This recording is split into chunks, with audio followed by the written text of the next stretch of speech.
ఇప్పుడు కేవలం 7,999 up to 10 kgs వరకు బరువు తగ్గి అధిక బరువు నుంచి వచ్చే ప్రధాన సమస్యలను దూరం చేసుకోండి. పూజా హెగ్డేని ద మోస్ట్ లక్కీయెస్ట్ విమెన్ అనొచ్చేమో. ఎందుకంటే వరుస ఫ్లాపులున్నా ఛాన్స్లకే కొదవలేదు.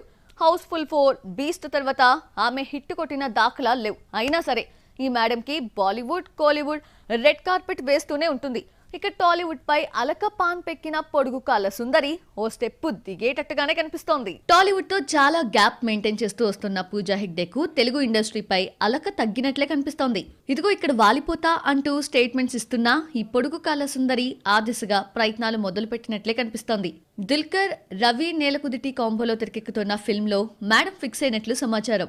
కానీ అఫీషియల్ కన్ఫర్మేషన్ రాలేదు. లవ్ స్టోరీగా ఈ ప్రాజెక్ట్ ఉండబోతోందని టాక్. నితిన్ ఎల్లమ్మ ప్రాజెక్ట్ తో పాటు విక్రమ్ కే కుమార్ దర్శకత్వంలో మరో మూవీకి కమిట్ అయ్యారట. ఇందులో పూజా హెగ్డే పేరుని పరిశీలిస్తున్నట్లు సమాచారం. ఆమెతో డైరెక్టర్ చర్చించారని టాక్. పూజా కూడా పాజిటివ్ గా రెస్పాండ్ అయిందన్న బజ్ వినిపిస్తోంది. స్పోర్ట్స్ డ్రామాగా తెరకెక్కిస్తున్నారట మనం డైరెక్టర్. ఈ ఏడాది చివరి నుండి సినిమా సెట్స్ పైకి వెళ్లే ఛాన్స్ ఉంది.